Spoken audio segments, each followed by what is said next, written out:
Boa noite! Estamos iniciando mais um programa Direito em Pauta. Hoje edição 114 do Direito em Pauta, tratando das formas de mitigar a demora do judiciário. Essa demora, essa falta de celeridade do judiciário, como que a gente enfrenta isso, quais são as causas que levam a essa demora do judiciário. Vamos tratar desse assunto hoje recebendo um convidado muito especial, que é o Dr. Rafael Pinot. Já estou vendo aí Karina, grande Karina, Gabriela Pérgamo, Patrícia, Hélida, bem-vindos, bem-vindas. E hoje edição 114 do Direito em Pauta. Muito feliz por estarmos já na edição 114. Sempre falo isso, alegria imensa estar aqui. Grande Eduardo Gianella, boa noite. Núria, Marcelo, pessoal que sempre me acompanha aí semanalmente. E a gente fala das formas de mitigar a demora do judiciário, essa demora tão falada, né? Processo demora, processo não acaba, tem muito recurso, tem pouco recurso. Enfim, vamos tratar desses assuntos e aprender com o Dr. Rafael Pinot como a gente minimiza isso, como a gente consegue tornar o judiciário mais ágil, que medidas a gente pode tomar para agilizar o processo, para melhorar essa relação com o judiciário. Nosso convidado já está por aí, acabei de vê-lo aí, Dr. Renato Pinot, que é aí um fundador desse canal de sucesso, Advocacia Explicada. Jorge Faria está por aí também. Boa noite a todos que vão chegando. Grande Dr. Rafael Pinot, me ouve bem? Ouço bem, como vai? Boa noite, Constantino. Prazer. Prazer é todo meu. Alegria imensa de tê-lo aqui no Direito em Pauta. Está na edição 114 hoje, que alegria. Responsabilidade é minha. Eu falei que era para você escolher assunto e traje, não escolheu o traje, eu vim só de camisa. Eu vou falar uma coisa, aqui quem manda é o convidado. Não, de forma alguma. Estragar a sua elegância toda. Melhorou? Essa tá bom. Tá ótimo, para mim estava ótimo também. Eu digo porque eu espero não quebrar a liturgia aí do protocolo. De jeito nenhum. A ideia é um bate-papo mesmo, é a gente falar de direito de maneira descontraída, de maneira simples. A gente tem um público misto de advogados, advogadas, estudantes, a gravação circula bastante. Então, a ideia é essa mesmo. Eu acho que não é o traje que nos faz, né, de forma alguma. Queria lhe agradecer por participar do programa, sei aí do seu horário corrido, sei que o seu canal aí no Instagram também é super concorrido, com várias matérias, que é o Advocacia Explicada. Então, boa noite, bem-vindo, vamos bater um papo aqui. Antes de lhe passar a palavra, rapidamente, fiquei feliz quando eu recebi seu currículo, porque eu peço currículo resumido, e aí vem 3 páginas de currículo, o pessoal que faz o material sofre, o que eu tiro, o que eu não tiro, faz parte do jogo também. Mas eu gostei do Rafael Pinot, advogado há 25 anos. Não me preocupei em investir em currículo, mas na prática da advocacia. Trabalhou por 18 anos no escritório e abriu o seu do zero em 2016. Só aí alcançou a verdade na advocacia. Fundador do canal de sucesso Advocacia Explicada. Eu acho que só o currículo já traz aí bastante do que é Rafael Pinot. Boa noite de novo, a palavra é sua. Muito obrigado, Constantino. É um prazer, uma honra estar aqui. Eu que gostei muito do convite, foi no susto, né? A gente se conheceu rapidamente e se acertou. Eu gostei de cara do seu perfil, acho que esse tipo de troca é muito importante. E a advocacia é isso, né? A advocacia é sempre ajudar o colega, sempre ser ajudado pelo colega, é uma corrente. E, infelizmente, eu acho que pela conjuntura do mundo atual, essa essência da advocacia está se perdendo um pouco. Como eu tenho um pezinho algumas décadas atrás, no meu início, peguei ainda a outra geração que tinha isso muito como pauta, né? O exercício da advocacia, o orgulho de ser advogado. Mas eu realmente sou um advogado que não investiu em currículo. Eu tenho muita dificuldade, inclusive, de falar. Eu não sei nem exatamente que cursos que eu fiz, mas foram muito poucos. Mas eu me submeti a uma rotina operacional constante. Então, provavelmente, eu estudei mais do que muita gente que pagava mensalidade, mas estudei em doses homeopáticas e sem precisar passar por avaliações. A avaliação, quem sempre me faz é o meu cliente de mim, né? E quando a gente acertou para fazer esse assunto, é um assunto que me é muito caro, porque eu, na verdade, hoje, dentro da minha especialidade, eu domino, mas o que eu posso garantir para o meu cliente é que ele vai conseguir o resultado no menor tempo que for possível naquela vara, naquelas circunstâncias, dentro daquela matéria. Porque eu me especializei em atender clientes, me especializei em soluções de clientes, e não em títulos, em quadros na parede, não aqui longe de mim fazer qualquer crítica, até porque a gente deve, nós operadores do direito, devemos muito aos acadêmicos, eles é que deixaram esse vasto material que tem aí para a gente explorar e ganhar o nosso pão de cada dia, mas eu sou advogado pé de fato, sou operário do direito, é assim que eu gostaria de me definir. Que lindo, que lindo. E que bonito isso, né? Que coragem de vir e trazer isso. E não é demérito nenhum, né? Pelo contrário. É importante, como você colocou muito bem, é importante, obviamente, tudo isso, mas fica muito distante da realidade. E quem procura, quem precisa da gente como advogado, precisa da prática, não precisa do diploma na parede, que aí chega lá e não consegue desenvolver o processo, não consegue despachar, ou traz. Coisa técnica demais, aí a coisa não anda, não sabe conversar com o serventuário, aí a coisa complica. Aí você não entrega aquilo que efetivamente o cliente está buscando. Eu acho que nesse ponto a gente tem a mesma visão. Mas eu queria te fazer uma pergunta. Por que a advocacia? Teve alguma influência, alguém que marcou para te trazer para a advocacia? Já era um sonho? Como que acontece a advocacia na sua vida? Então, a advocacia na minha vida veio como o que eu digo para os meus alunos. Eu me encantei pelo estilo de vida que a advocacia oferecia, mas um estilo de vida que talvez hoje tenha perdido sentido para essa nova geração. Eu via advogados de pequeno escritório, grandes faturamentos e uma excelente reputação, uma respeitabilidade ímpar, e isso me encantava. E em paralelo ainda tinha horário flexível, tinha qualidade de vida, tinha uma série de outros aspectos da vida que eles conseguiam contemplar. E hoje eu vejo o pessoal saindo da faculdade ou investindo em currículos, como a gente falou no início, ou muito investindo em empregos, que eu costumo brincar lá no canal, que é uma atividade análoga à advocacia. Então, eu não estou nem no mundo acadêmico, nem no mundo corporativo. Eu sempre quis, eu falei, olha, eu preciso para trabalhar uma mesa, um computador e um banheiro. Se precisar ficar sentado no vaso sanitário com uma bancadinha com computador, já me é suficiente. Se tiver sinal de internet, está ok. Então, a gente acaba, talvez, se iludindo muito com grandes estruturas, mas a advocacia que me encantou foi essa. Pequenas estruturas, uma relação umbilical com o cliente. Então, eu tenho clientes que me procuram das mais variadas especialidades que eu não posso atender. Eu falo, olha, eu atender você seria um desastre completo nessa área, porque eu não conheço nada. Mas a gente vê que o que é importante para o cliente é essa sensação de que eu sou confiável e que ele vai acreditar na orientação que eu vier dar, mesmo que seja referenciando um outro colega. Então, eu acho que a advocacia é isso que me encantou, porque tem essa ligação para pessoas. E dentro do assunto que a gente vai tratar aqui, né, que é como mitigar a demora do judiciário, eu acho que a primeira coisa que o advogado tem que ter em mente que a advocacia, que a justiça, ela é feita por pessoas e para pessoas. Então a gente precisa compreender as pessoas, precisa valorizar as pessoas, porque se você não tiver esse trato, esse traquejo pessoal, se você não pessoalizar a relação com os outros operários do direito, dificilmente você vai passar por cima dessa máquina que hoje a justiça é cega, mas também anda de cadeira de rodas, né? Então, a nossa função é empurrar essa cadeira de rodas da forma mais rápida que for possível.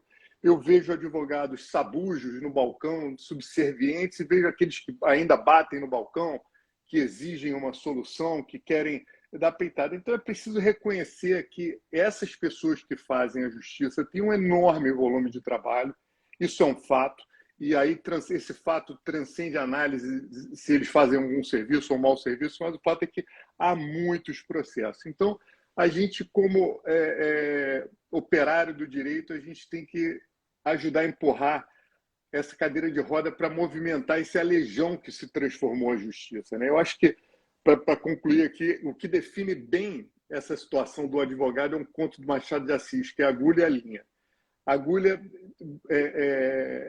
a linha ficava como é que é? A agulha ficava na caixa. Depois da costura feita, né, do vestido, a agulha ficava na caixa e a linha se vangloriava que ela ia dançar com as pessoas importantes no salão e tal. O alfinete ouvia aquilo e falou assim: eu estou tranquilo que onde me fincam eu fico. Se me fincar na roupa eu vou para o baile, se me fincar na caixa eu estou na caixa, mas eu não abro caminho para ninguém. E a costureira, ouvindo o papo, falou que a mão dela, como é que era? Agora me fugiu, que a mão dela estava abrindo muito espaço para gente que não merecia, né? Estava abrindo muito espaço para pessoas ingratas. Então, eu acho que o trato com o serventuário, a gente tem que fazer, para costurar esse tecido da justiça, a gente precisa das agulhas, precisa dos serventuários, e a gente pode ou virar alfinete, ou virar agulha, ou virar linha, mas a gente precisa fazer essa costura acontecer. Isso se dá com uma relação pessoal, pessoalizando as questões e trazendo para o mundo real, né? Sem estrelismos, sem exigências e tampouco sem essa sabugice que às vezes a insegurança do início leva o advogado a, a cometer, né, uma postura, assumir uma postura que não é propriamente de quem está ali, que sabe o que está fazendo ali, o que precisa ser feito e sabe o que é dever do outro fazer. É isso mesmo. Eu tenho falado bastante, até escrevi alguma coisa sobre isso, da justiça humanizada. Né? A gente precisa humanizar o judiciário de novo. Né?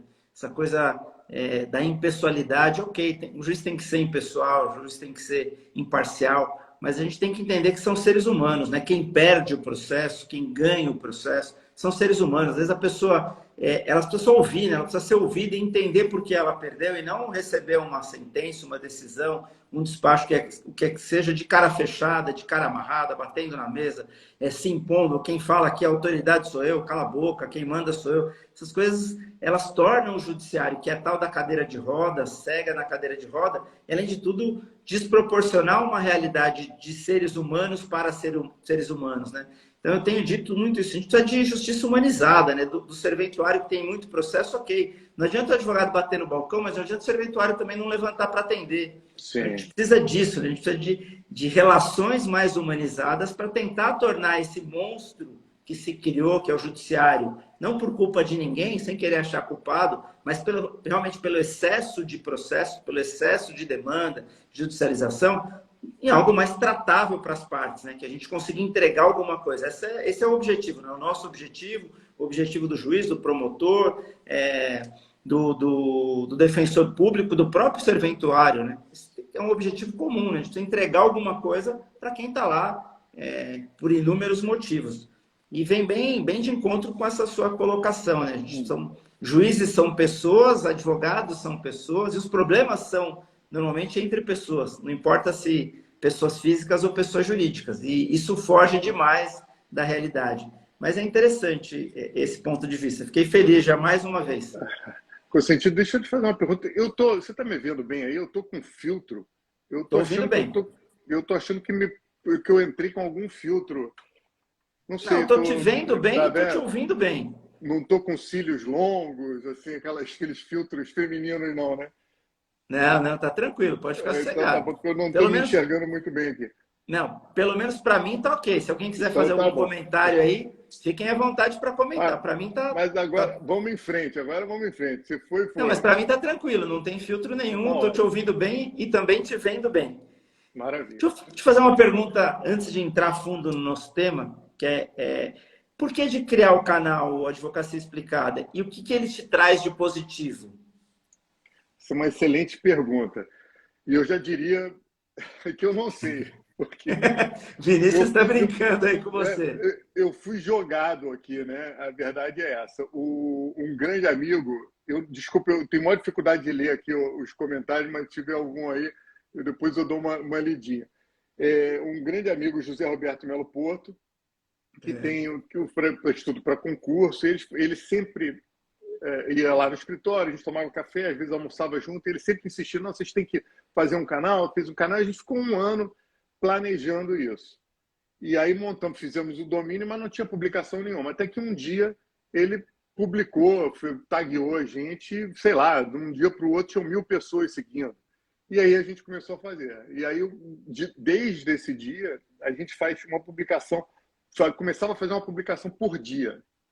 E aí, no início desse ano, é que eu estou fazendo 3 vezes por semana, mas aí virou uma troca muito bacana, né, com o pessoal que está começando. E isso gerou um curso. E hoje, eu diria que o grande retorno que eu tenho é de acompanhar esses alunos. Eu tenho alunos que viraram meus parceiros. Hoje mesmo eu fui para uma visita a um cliente que é da área tributária e é um negócio encabeçado por um dos meus alunos, o Guilherme Basílio. E aí eu vou visitar os clientes, a gente está fazendo toda a estruturação do negócio, então gera parcerias, gera o curso, mas o curso é uma coisa assim que eu tenho muito prazer em acompanhar. Eu vejo a petição dos alunos, eles me mandam tantas petições por mês, a gente formata um padrão, né, tantas laudas, eu peticiono com eles, a gente troca ideia, então enriquece a mim, enriquece a eles, e depois vem os resultados, né? E a parte mais feliz que eu fico, que aí eles começam, do professor foi procedente e tal, me manda sentença, a gente analisa, vem embaixo.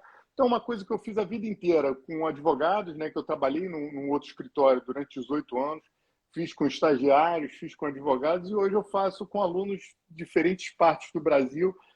E é uma cachaça porque me aguça a estar sempre movimentando, fazendo uma análise crítica de alguma coisa, ou trazendo algum carrossel, que é eminentemente carrossel, né? Trazendo algum assunto que vai agregar. Eu acho que a gente começou pensando, eu quero passar aquilo que teria sido útil para mim lá atrás, no início da minha advocacia. É isso que eu quero trazer para o jovem advogado, que é, digamos assim, a pessoa que eu procuro falar. E aí virou uma cachaça. Nossa primeira live foi com ninguém menos que o doutor Ives Gandra Martins. Aí esse sim eu tive dificuldade para ver o currículo. Vai resumir o currículo dele. São páginas e páginas, são 80 livros, enfim. E a gente vê como a generosidade move algumas pessoas, né? Ele não tinha nem porquê. Eu acho que a gente não, tinha 3.000 seguidores. Hoje o doutor Ives já passou dos 100.000 fácil.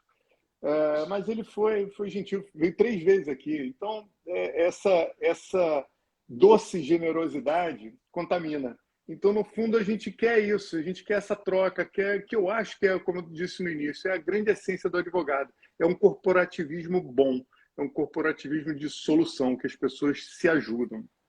É Eu acho que é por verdade. aí. É verdade. E o Dr. Ives, ele é sensacional. Ele me deu essa oportunidade também de entrevistá-lo aqui. E antes de começar, eu já falei isso outras vezes. Antes de começar, eu bebi água e já era, eu não lembro agora se era o programa número 50, o programa número 100. Eu já tinha feito alguns, então eu já estava mais escolado. Mas eu fiquei nervoso, aí eu bebia água, aí eu falava, aí eu olhava o que eu ia perguntar. Não, isso aqui não tá bom, eu riscava. Que tensão, né? Que gênio, que monstro, né? Monstro. A simplicidade é um negócio absurdo, né? A É um homem. simplicidade Ele é é absurda. escandalosamente simples. Escandalosamente simples. E agora você multiplica por 50 esse nervosismo, porque para mim era a primeira, eu nunca tinha feito live, eu não sabia nem como entrava. E ele também teve dificuldade, foram 5 minutos eu e a câmera aqui. Foi um desafio. Mas valeu muito. Ele é demais.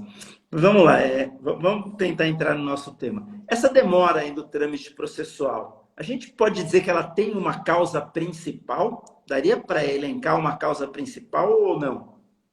Olha, eu acho que a causa principal, e tanto de um lado do balcão quanto do outro, é a falta de uma análise objetiva, concentrada no que a gente está fazendo ali. O advogado na hora de peticionar, o serventuário, o assessor na hora de analisar, o juiz na hora de sentenciar ou chancelar uma decisão que veio pronta para ele.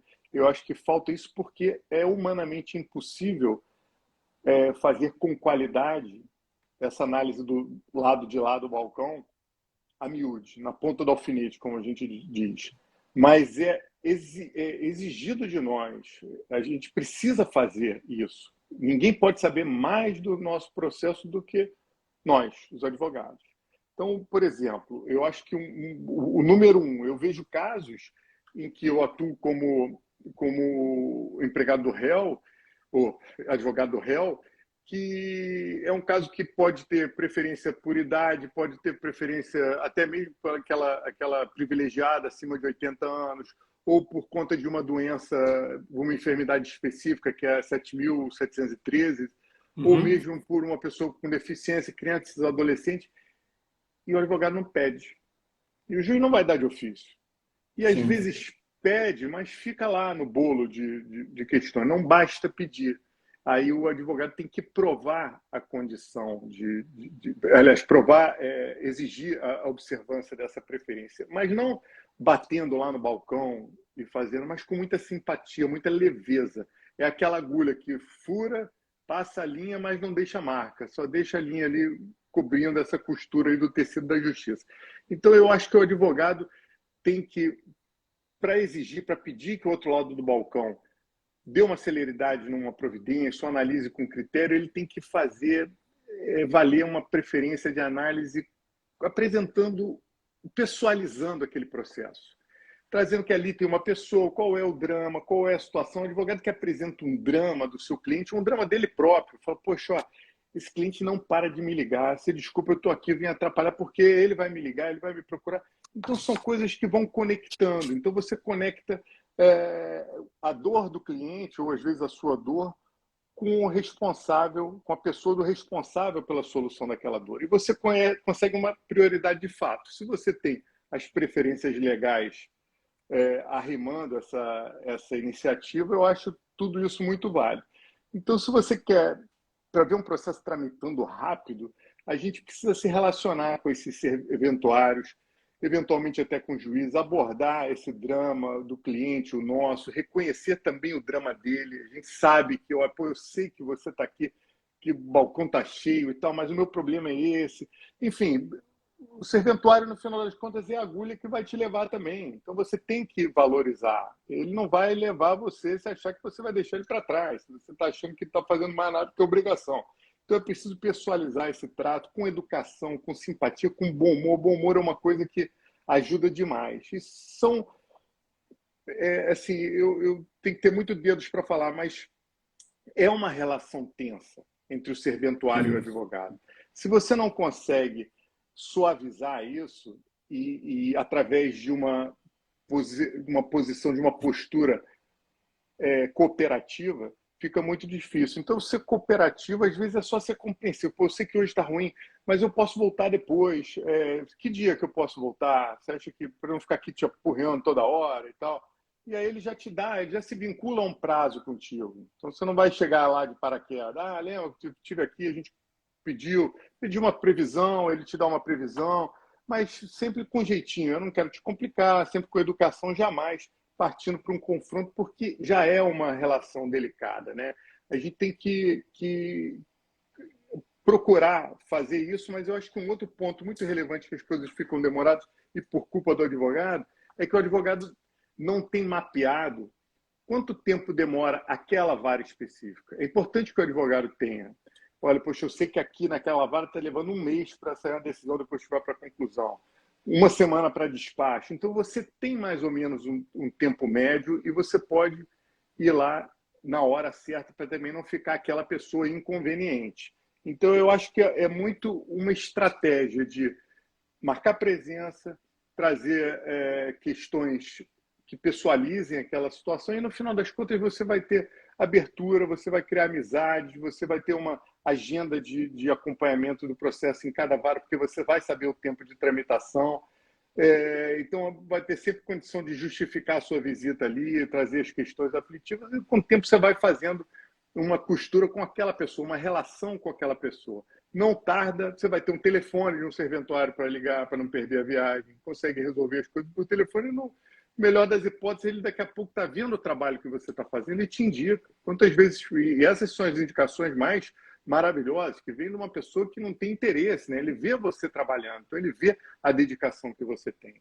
Então, eu acho que isso não tem preço. Então, por isso que eu tenho condição de prometer para os meus clientes, olha, eu não digo prazo, mas eu te garanto que você vai receber no menor tempo que for possível. Verdade, é. Doutor Murad colocou aí, brigar com o serventuário só prejudica o advogado. Com certeza, né? Essa coisa de do enfrentamento, eu concordo plenamente com a colocação dele. O Vinícius Zacarias também fez um comentário. Um ponto importante é entender a quantidade de processos do judiciário e filtrar com sabedoria quais os processos merecem essa atenção urgente. Caso contrário, os funcionários não levarão mais a sério. Acho que o que ele está querendo dizer é que nós, como advogados, não dá para pedir para tentar trazer a urgência para todo caso. Qualquer caso, eu vou lá e falo, é urgente, é urgente. Amanhã eu chego lá e falo, tá bom, esse também é urgente, deixa para depois, se o advogado pede tudo urgente. Acho que também faz todo sentido, concorda? Perfeito, mas é por isso que eu digo a importância de uma planilha. Por exemplo, você tem um caso que não é tão urgente, mas você sabe que ali leva um mês para dar um despacho. E o juiz está levando 2 meses, 1 mês e meio. Então é a hora do advogado ir lá e comparecer e fazer o pedido numa boa, né? Falar, pô, eu vi que tem um processo aqui, até estranhei, porque aqui geralmente tanto tempo para sair, então não é que você vai ficar lá o tempo todo perturbando, mas é importante você se posicionar. Tive uma invasão aqui, o cachorro. Fica à vontade. Um cachorro surdo, eu pedi para tomar em conta lá, mas esqueceram de mim. Daqui a Fica à pouco vontade. ele sossega. Quer tirá-lo daí? Quer Não, deixar tá ele aí? tranquilo. Quer tirar? É a minha condenação, está me mordendo aqui, mas está tranquilo, eu já estou acostumado. É um cachorro surdo, então ele não reage à voz, o comando é todo em libras. Estou aprendendo. É bom que ele não vai latir, né, nos ouvindo. Isso, Mas não tem fica tranquilo. Muita gente fala, e isso é contraditório, né? Eu ouço as duas coisas, que existe uma falta de pessoal, que não tem serventuário suficiente, tem muito processo para pouca gente. E há quem diga que não é verdade, que a gente tem um número suficiente de serventuários, de pessoal auxiliar dos juízos, que a gente tem um número suficiente. Você que está nesse dia a dia aí da barriga no balcão, vamos colocar assim, qual que é a sua visão com relação a isso? Que lado que está mais próximo da realidade? Eu acho que a justiça está sempre enxugando gelo. Para cada 100 processos que um juiz liquida, ele vai receber outros 100, 110 ou 90. Então, é uma conta que não fecha. E o que eu acho mais preocupante é que o advogado é responsável por essa demora, porque há processos que podem ser facilmente solucionados e nós, advogados, complicamos. Verdade. Então, a gente precisa ter em mente que nós somos parte desse problema e responsáveis também pela solução. Então, eu acho que a justiça falta gente, sim, isso é inegável. O volume dos processos tende a aumentar. A gente está vivendo um momento que eu classificaria como histórico e muitas demandas vão vir também, né? Tanto na esfera digital quanto nas relações interpessoais. Está todo mundo meio alterado e quando está assim é natural que as coisas se transformem em litígio. Então eu acho que há coisas que a gente tem que perder esse vício que tem pela falta de prática e pela falta de abordagem até nas faculdades, de florear muito, enfeitar muito o pavão. Então, eu acho que o que ajuda muito a diminuir o volume de processo, a fazer a máquina andar, é o advogado permitir que o juiz, o desembargador ou o serventuário diminuam o tempo necessário para a análise de um caso.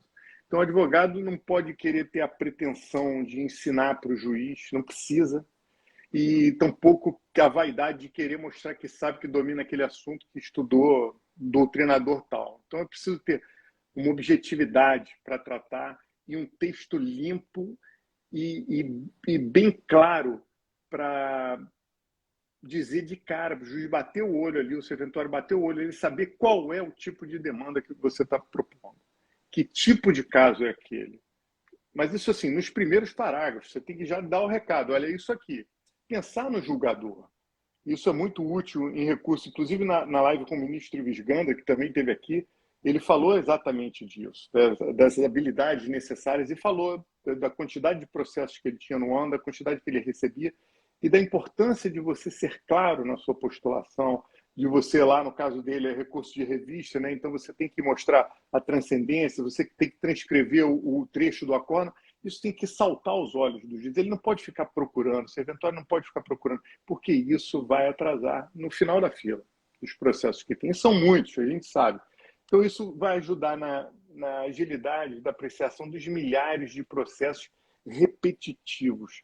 E eu acho que eu nunca me encantei pela carreira de juiz ou qualquer outra na área pública, porque eu acho que é uma síndrome do dia repetitivo. Ele vai ver todo dia a mesma coisa, todo É dia algo verdade. muito semelhante. Então, cabe a gente não inventar, cabe a gente simplificar. É isso aí que o senhor costuma decidir todo dia, de preferência, de uma forma coesa, né? Usando conectivos. Até o pessoal que tiver interesse, lá no Telegram tem um quadro de conectivos para o pessoal usar. Enfim, trazer coerência para o texto, né? Elaborar um texto que seja envolvente, mas sem perder a objetividade, ter uma estrutura, uma apresentação do que é que está se tratando ali, uma exposição dos fatos e uma conclusão, que é aquele desfecho final do assunto, que, de preferência, sugerindo uma solução factível, adequada com aquilo que o juiz está vindo. E aí eu até faço com os meus alunos a brincadeira de usar essas estruturas com a coesão, usando termos explicativos, assim sendo, dar um critério enumerativo para uma narrativa que você vai dar, em primeiro lugar, em segundo lugar, uma contraposição, uma mudança de enfoque, né, por seu lado, por outro lado. Então, usar isso tudo vai tornar o texto, a leitura mais agradável. E a pior coisa que tem para um juiz, isso eu não tenho dúvida, eu nunca deixei de ouvir isso, é ter que reler 2 vezes um parágrafo para compreender. Isso é muito triste. É Então, verdade. num parágrafo que às vezes vem com uma linguagem não só culta, mas rebuscada. Então, o cara não conseguiu nem ser coerente, ainda quer rebuscar. Então, tem que ter um menos, né? E outra coisa que eu acho que facilita muito a falta dessa análise, pela falta de tempo dessa análise acurada, é usar o Visual Law. Até no nosso curso a gente fez com o Júlio de Tipografia Jurídica, que é um perfil que eu recomendo a todos. É muito legal e ele ensina recursos que tem no Word ou recursos em outros aplicativos que você vai, por exemplo, o pessoal de previdenciário, faz um quadrinho lá, diz, olha, trabalhou aqui assim, assim, assim. O juiz bate o olho naquilo, ele não precisa ler um parágrafo para você narrar aquela história de vida do cidadão. Ele vai ver aquilo num gráfico, num quadro. Então, são imagens que falam mais do que 1000 palavras escritas numa petição. Tem que ser usadas. Tem que ser usadas. Com critério, não é para fazer também uma apresentação multimídia. Mas eu acho que o grande problema é o volume de processos o grande responsável. A gente só pode exigir que o outro lado trabalhe se a gente estiver dando as ferramentas adequadas para uma solução. Eu acho que o grande trabalho do advogado é simplificar a vida de quem está lá do outro lado do balcão, porque não é mole, não. É verdade. A gente tem um comentário aqui do. Deixa eu. Sumiu. Do Manuel Menezes, dizendo que devemos nos destacar positivamente, pois somos mais um advogado ou advogada, mais um processo dentre milhares. É o que a gente estava falando de trazer a coisa mais leve e não no enfrentamento com o serventuário. Eu concordo com ele. Essa coisa da petição de 100 laudas, citando lá o direito romano, escrevendo em latim e a jurisprudência aos montes e tal, me parece, eu queria saber a sua opinião, que o advogado faz a petição não é para o juiz, não é para o processo, ele faz a petição para o cliente, né, para Para o poder cliente. justificar para o cliente que ele sabe, que ele conhece, que ele estudou latim, que ele citou, que ele buscou, que ele fez. Me parece que é isso. Quer dizer, eu faço. Como é que eu justifico para o meu cliente o valor dos meus honorários se eu fizer uma petição de 10 laudas, se eu fizer uma petição simples? Pô, mas aí eu não demonstro o meu conhecimento. E, na verdade, e até uma dica, eu tenho. Esse ano eu compro 30 anos de advocacia. Uma dica para os mais Oh, novos que parabéns. nos acompanham e que vão, obrigado, que nos acompanham. É assim: o resultado você tem que entregar. Então você tem que, não dá para você entregar para o seu cliente uma petição rebuscada, com palavras lindas, com citações, e não atingir o resultado. Então isso fica no vazio. O importante é entregar para o cliente o resultado. Isso é muito mais importante. ao longo da carreira do que entregar uma petição bonita. A petição bonita fica no tempo. Jamais um cliente vai te recomendar porque você fez uma petição de 100 laudas citando Latim, Rui Barbosa ou quem quer que seja. Ele vai recomendar porque ele falou, pô, meu advogado conseguiu me defender, ou conseguiu ganhar, ou conseguiu minimizar. É o resultado que a gente tem que entregar para o cliente, não essa fantasia toda da coisa rebuscada. Não sei se concorda com isso. Concordo plenamente, inclusive já botei isso lá no perfil, e eu vou além.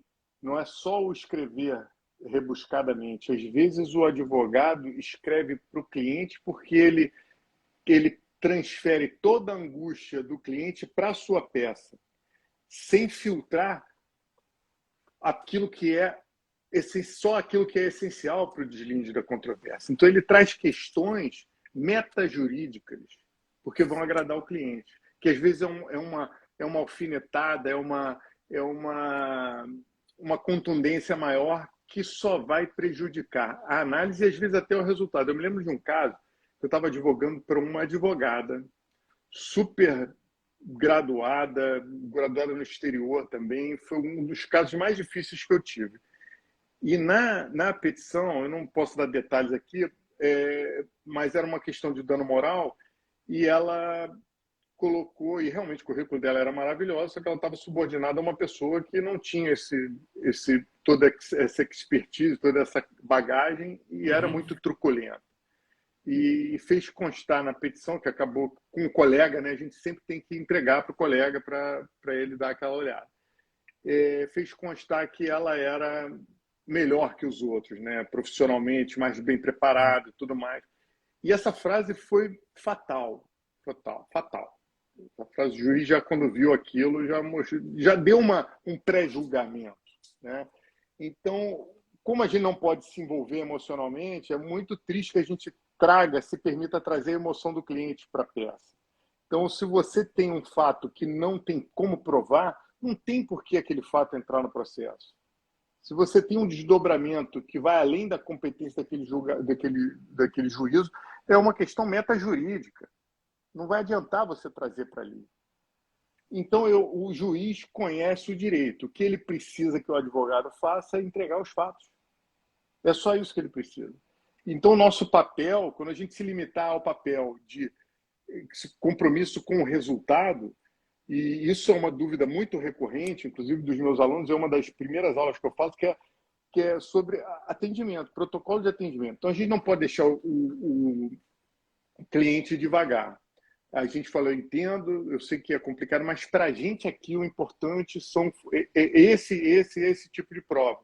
Não tem como a gente colocar isso, porque a gente não vai provar, o juiz vai até tirar o crédito do restante que a gente tem comprovado, porque é uma impressão. Eu entendo a sua angústia, mas o cliente vai ficar satisfeito, porque ele vai falar, bom, ele sabe o que ele está fazendo. É melhor do que o cliente amar, porque isso é coisa muito comum. O leigo ama a petição, uma petição linda, ele chega no almoço de família, vai falar, olha, meu advogado fez uma petição linda, nós vamos atropelar o fulano de tal, e perde. Aí bota a culpa no juiz. O juiz é safado, deve ter comprado o juiz. Mas não é, porque virou uma questão de difícil compreensão, faltou objetividade. Então, acho que isso, além de contribuir para a demora, além de contribuir para a precariedade, contribui também para um alcance dos resultados um tanto precários. É verdade. A gente tem uma coisa que me parece que gera também atraso, que aí foge da questão do advogado, é que a gente tem vários sistemas hoje no judiciário, né? Então, sistemas de processo, sistema de controle de processo, os processos eletrônicos de acesso ao tribunal, muitos deles não se conversam, né? A gente não teria que ter uma ação do CNJ para ter essa simetria de sistemas para eles se conversarem mais? Isso não acaba gerando também uma demora? Constantino, eu vou dizer para você, assim como você, nós somos de outra época, eu me recuso a a me queixar dos processos eletrônicos. Demorada era aquela pilha de papel que a gente tinha que carregar, o estagiário vinha aqui apoiando no queixo e com o braço esticado, aqueles volumes gigantescos. E tira cópia. E tira cópia, um ofício. Então, hoje em dia está tudo muito facilitado. Assim, a advocacia esse meio campo da advocacia, a tecnologia veio, nossa, botou um... Eu sou entusiasta, né? Eu dizia para o meu sócio, já, sei lá, acho que uns 15 anos atrás, eu falava, olha, não vai demorar muito, a gente vai fazer audiência telepresencial. Então, você está maluco, isso nunca vai acontecer, tem que estar lá presente, não tem garantia. E veio a pandemia, antecipou. Eu não esperava tão cedo, mas antecipou. E é uma realidade que veio para mudar tudo. Então, eu acho que tudo se aprimora, mas a gente está tratando de um aleijão que anda de muletas, com todos os seus defeitos, uma estrutura gigantesca. Se você olhar hoje o custo justiça, eu não sei nem se ele se bate. Teve um estudo recente que disse que só o Supremo Tribunal Federal custa mais do que a família real britânica. Eu tenho o número aqui do o custo das despesas do judiciário em 2021 foi de 103,9 bilhões. Pois é, aí a gente divide pelo número de processos e vê se não vale mais a pena pegar esse dinheiro, botar na mão de todo mundo que está postulando alguma coisa e fechar a justiça. A gente tem 77 milhões de processos em andamento, 77,3 milhões. Essa conta é interessante de fazer, né? Dá para dividir aí, para ver quanto é que dá para cada um? Mas, quem vai dividir para a gente aí? Divide para a gente aí alguém. 103,9 bilhões dividido por 77 milhões. Faz a conta aí. Só não podem chamar a gente de antidemocrático. Não estamos sugerindo o fechamento da justiça. De forma alguma. Só fazendo conta. Mas é uma loucura, porque aí, enfim, aí tem outras divagações, aí vai entrar no campo da política, eu vou me abster. Fica à vontade. Fica à vontade. Não, vamos tentar focar aqui na questão. Eu acho que a gente tem que ter muita cautela de exigir soluções muito rápidas, sob pena de ter uma precarização. Então, a justiça é algo muito importante, né? Dar a cada um que é seu é uma missão de uma responsabilidade ímpar e que de 2013 para cá teve uma evolução inegável em termos de prática. Hoje o advogado faz um balcão virtual, ficou pior para eles, tá? Ficou pior para eles. Se você observar a resolução do CNJ, essa decisão de tornar presencial é porque eles não aguentam mais ficar o dia inteiro atendendo gente que não ia lá, principalmente o Tribunal Superior. Você tinha que pegar um avião e ir lá ou mandar alguém de lá. Hoje em dia, você de qualquer lugar do Brasil vai acionar. Ir lá, advogado do Tribunal Superior, é a coisa mais deliciosa do mundo. Você é recebido, tem cafezinho, é bem atendido, tem gente com tempo para analisar a sua postulação. Só que eles não conseguem manter esse padrão no digital. Então, eu tenho muita dedos para fazer crítica, que eu tenho medo que volte ao que era antes, que volte para esse afã de querer mais agilidade, acabe engessando a gente em outras conquistas maravilhosas que esse mundo digital trouxe para a justiça.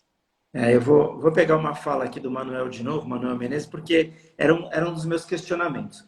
Ele coloca aqui: observe que o Poder Judiciário é gerido por magistrados, quando deveria ser gerido por administradores, gestores que estudaram e se prepararam para isso. O magistrado tem que julgar e não gerir tribunal. Isso é uma opinião minha. Eu acho que um dos grandes problemas do Judiciário, sem minimizar a questão da falta de pessoal, de falta de investimento, do excesso de processo, isso é inegável. É falta de gestão. Cada juiz segue... Falando do andamento, não da decisão. A decisão é do juiz mesmo. Acho que não dá para mexer muito nisso, senão a gente bota lá a inteligência artificial para julgar e está tudo certo. Não é por aí. Mas o problema é que, assim, cada juiz, sai um juiz titular da vara, vem outro, ele muda completamente o sistema de gestão da vara. Aí o juiz volta de licença. Não, quem mandou? Não, volta para o meu... Quer dizer, eu acho que falta uma gestão do judiciário, e vai exatamente de encontro ao que o doutor Manuel fala, né?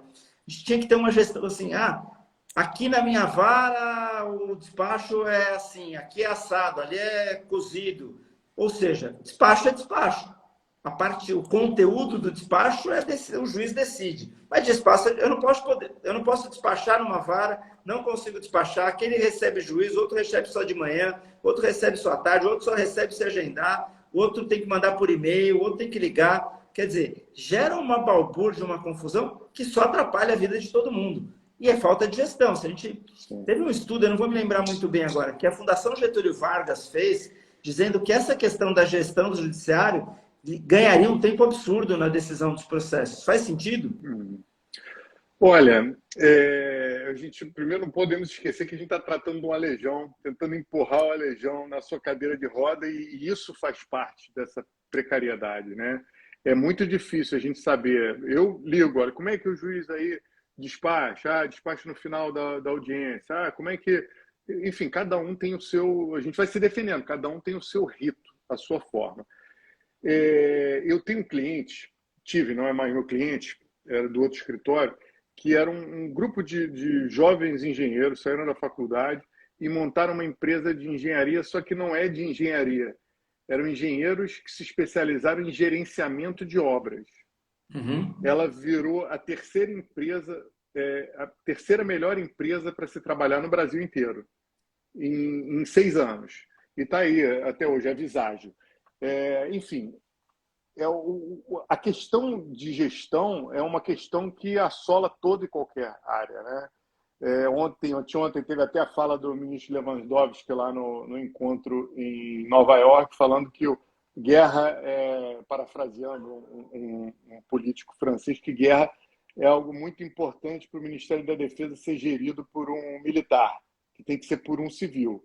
Eu não sei, sinceramente. Eu acho que como um militar sabe o custo que é uma guerra, sabe os desafios de uma guerra, ele saberia avaliar melhor do que não. Eu não sei se largar a administração da justiça em termos de eficiência para um administrador vai ser o melhor resultado, mas eu acho que essa ideia de padronização, fantástica, porque o advogado sabe o que esperar, sabe como é que azeita a máquina. Ele sabe como a questão vai desenrolar. Eu acho, Constantino, que no final das contas, daquilo que eu falei lá no início, que a justiça é algo feito por pessoas, para dirimir conflitos entre pessoas, no final das contas é um trabalho artesanal. Você não pode exigir de um advogado uma produtividade de 10 peças maravilhosas num dia. Às vezes você tem que maturar, às vezes você tem que ponderar. E da mesma forma que você não pode exigir que o juiz dê 10 sentenças justas no mesmo dia, porque às vezes ele tem um período de maturação. Então, quando você coloca um CEO na justiça exigindo produtividade, metas e engessando o trabalho, né? Botando enfim, exigindo, você tira essa forma artesanal que eu acho que a maturação da justiça exige por parte dos seus operários. Então, eu tenho um certo receio também de mexer numa administração que torne uma empresa, porque nunca vai ser.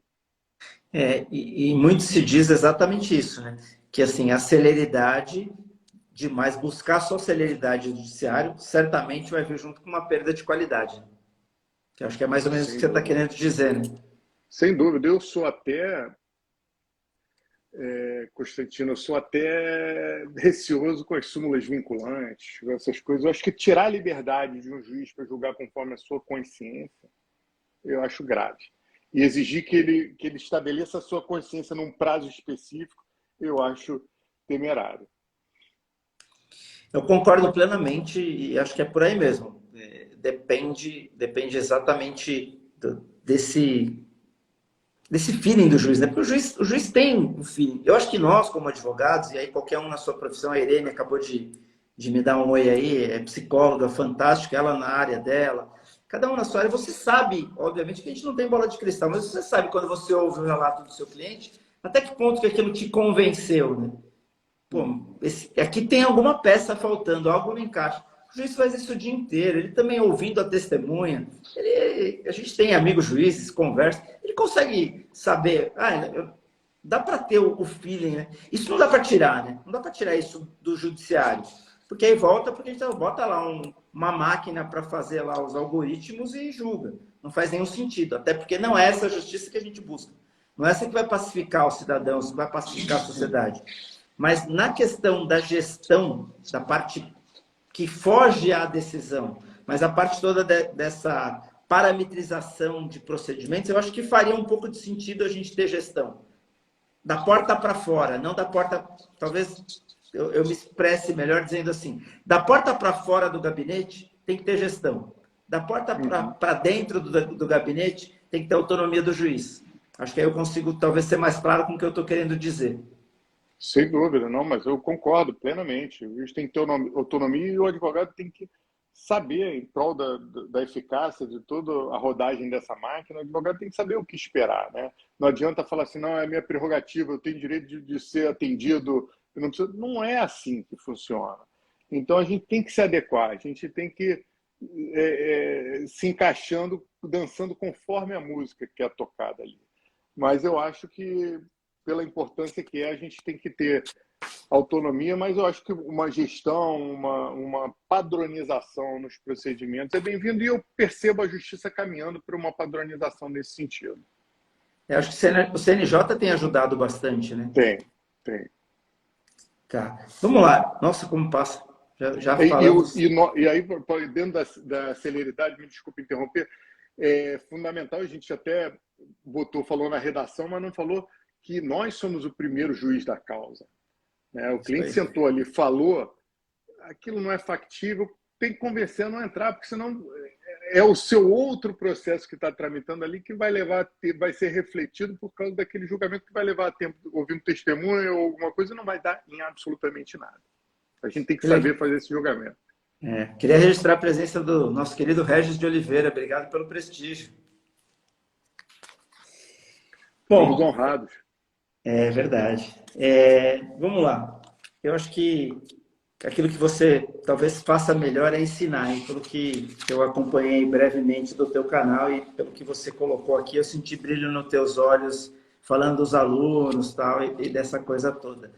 Nesses minutos finais, o que dá para passar para o advogado? O que ele pode utilizar? Você já falou da redação mais concisa, tal, mas que dicas para os advogados para que eles tornem o processo mais célere, para que eles entreguem aquilo que você disse que entrega? Que é assim, vou tentar finalizar no menor tempo possível. Acho que você podia dar umas dicas aí para quem está nos acompanhando do que fazer, né? Qual a receita do bolo? Então, bateu palma aí o Matheus Ferraz, que conheci meu aluno, hoje é um grande parceiro em tudo, é um autodidata. Esse rapaz se formou agora, pegou a OAB. Esse aí vou trazer lá do Recife aqui para o Rio, vou trabalhar comigo. É muito bom. Vou dizer uma coisa para você. Eu escrevi um e-book, eu e Bruno, meu sócio, os 10 passos para uma advocacia de sucesso. Estão lá no link da bio. É um livrinho, são 80 páginas. São 10 passos fundamentais que eu acho que estruturam o advogado como advogado. Eu passei 18 anos trabalhando, exercendo uma atividade análoga à advocacia, ou seja, longe daquela advocacia que me encantou lá atrás, que você me perguntou, de pequena estrutura, grande prestígio e rendimento alto. E quando eu saí de lá, eu já era pai de 3 filhos, minha mulher, apesar de advogada, não trabalhava mais por conta das crianças e eu não podia dar errado. Então, eu desenvolvi métodos para buscar eficiência. E muitos desses métodos dependem de uma estruturação de rotina, que é o que eu passo lá de rotina e de postura, que é o que eu passo lá no e-book. Os 10 passos para uma advocacia, é só baixar, tá lá na nuvem, quem tiver interesse. Mas eu acho que, fundamentalmente, a gente tem que saber lidar com pessoas. A gente, para o cliente, tem que passar a sensação de capacidade e confiabilidade. Isso é fundamental. O advogado não sobrevive sem isso. E compreender o outro lado do balcão na hora de escrever, sabendo que alguém vai ler, não é o seu cliente, alguém que vai ler e vai ter que julgar em cima disso. Então, eu acho que o grande mérito do advogado é saber equilibrar isso.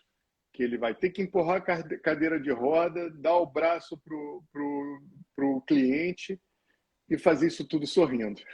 Esse eu acho que é o grande desafio, porque advogar é padecer num paraíso também. Para mim, é a melhor profissão do mundo, de longe. Eu não acho que nenhuma profissão oferece, mas eu falo a verdadeira advocacia. Nenhuma profissão oferece o que a advocacia é capaz de oferecer. Entrou meu sócio aí, Bruno Provenzano, meu querido sócio, amigo, compadre, padrinho, afilhado. É uma confusão danada na nossa vida. A A Irene, Irene que está te elogiando aí. muito obrigado, Ela Irene. disse que adorou os seus óculos e que você É, é lindo, mas que ela eu pode falar cortei. porque ela tem 72 anos. Irene, olha, isso deve ser algum filtro que eu botei aí inadvertidamente. Esse óculos aqui faz um sucesso danado. Já me perguntaram a marca, a caixinha fica no carro, então eu prometo que eu boto lá nos stories depois. Mas é isso. Vamos lá. Vou fazer uma pergunta difícil agora. Quer dizer, vou tentar fazer uma pergunta difícil. Não sei se eu vou conseguir. Vamos lá. Se você assumisse a gestão do judiciário como um todo, agora, a mágica, vamos brincar de mágica. A mágica veio, tá lá, assumiu o CNJ tal, e poderia baixar algumas determinações. O que você faria? Dá para ter alguma ideia disso? Tipo a varinha mágica, vai. Mundo do faz de Rapaz, conta. o mundo faz de conta, olha, é, meu sócio já está implicando aqui comigo. Falou da beleza, ele está achando que falou de você. Não Nada. foi...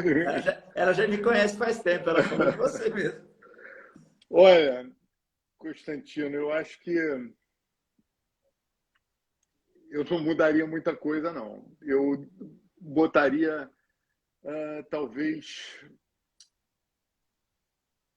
setorizações. Eu acho que tudo na vida é uma questão de você gerir pessoas, né? E a justiça é um caso clássico. Você vê só que exemplo maravilhoso. A gente deu um desafio de conta aqui, ninguém fez, né? É, Advogado é ruim de conta mesmo. Advogado é uma desgraça para conta. é Aprende verdade. na calculadora ou bateu a preguiça de ir lá buscar. Mas o fato é que tem muita gente que eu vejo hoje, por exemplo, no setor de cálculos, que não tem vocação, mas que é colocado lá, não tem formação para isso. Tem outros que têm. Então, tem gente que é péssima ali no balcão, ou é péssima de compreender, porque ali na justiça você tem vários tipos de formação de pessoas que sabem o mínimo para ocupar aquele posto, mas não sabem tanto quanto a gente sabe. Então, eu acho que uma gestão de pessoas para aproveitar o melhor de cada um. Uma coisa que me incomoda muito, e eu acho que embora me incomode, eu tiro proveito disso, é que eu vejo pessoas infelizes trabalhando na justiça. Eu não sei se você tem essa percepção, mas são poucas pessoas felizes, porque eles veem Uhum. aquilo todo dia, eles estão ali, parece que esperando tempo de aposentadoria, e outros não, já tem mais gás para fazer, outros já estão numa situação mais confortável, né, fazendo o que gostam. Então, eu acho que fazer essa gestão para transformar aquele ambiente num ambiente bacana, eu acho que isso me espantou de concurso de longe, porque eu olhava, eu via as pessoas meio deprimidas. Eu acho que a justiça precisa brilhar um pouco mais, precisa ter um pouco mais de alegria. É difícil, até pela matéria-prima, mas eu mudaria isso. Eu acho que eu botaria as pessoas para serem valorizadas nos seus gostos, nas suas competências, por aí. Porque eu vejo muita gente boa, boa de trabalho, bem intencionada, e que às vezes é uma linha de produção e esbarra lá na frente por outro que não está tão motivado, ou não está tão comprometido com o trabalho. Legal. Bom, queria te agradecer demais, dizer que foi uma alegria para mim, estou feliz. Para quem quiser te seguir, no Instagram, @advocacia explicada, é isso? Não tem Isso ponto, né? aí. Advocacia Não. explicada direto. A Tá. Você advocacia falou do explicada. Telegram também, quer falar do Telegram? Tem o Telegram, eu deixo lá aberto, porque volta e meia eu compartilho alguma coisa. Às vezes tem uns livros já que vale a pena um conto, ou uma matéria, um artigo, uma coisa. É um lugar que a gente compartilha experiências. Mas tem lá os quadros de conectivos, as dicas de redação o grosso está lá no Instagram mesmo. Que legal. Alguma coisa que você acha importante a gente ter falado e que eu acabei deixando passar, que eu não te perguntei, que você acha que vale a pena deixar registrado? Eu acho que vale a pena registrar que a advocacia é a melhor profissão do mundo. Eu acho que me custa a compreender aquela pessoa que se habilita para o céu e se satisfaz com o purgatório. Eu acho que a advocacia oferece muito mais do que um concurso público, porém tem os seus desafios mais elevados também, mas não são intransponíveis. Eu acho que a gente, fazendo com o que gosta, da melhor maneira possível, conectando com pessoas, não tem como dar errado. Então, eu sugeriria o e-book. Eu vou registrar aqui a Thaís Talma também, que é advogada muito bacana, faz direito médico. A gente está para fazer uma live também, doutora.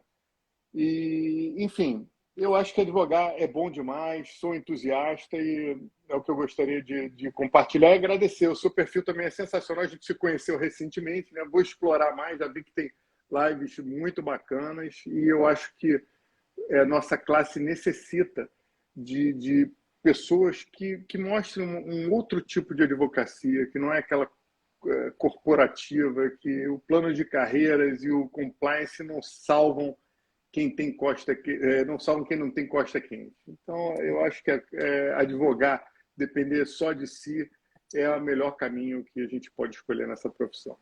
Legal. Aproveitar para mandar um abraço para o Fabiano Zavanella, já esteve aqui comigo também. Excelente advogado, fera no assunto aí. Querido, queria te agradecer demais, demais, demais. Deixar só um recado. Semana que vem eu falo com a doutora Jaqueline Valadares, que é delegada, presidente do Sindicato dos Delegados de Polícia de São Paulo. A gente vai falar de violência, contra vulneráveis, casos práticos, violência contra a mulher, contra a criança, contra o adolescente. Então, na próxima quarta-feira, eu recebo aqui a doutora Jaqueline Valadares. Dizer que foi uma satisfação imensa. Patrícia, acho que vou fazer direito. É minha esposa. Bem-vinda, Patrícia. É bom que você venha me ajudar aqui no escritório.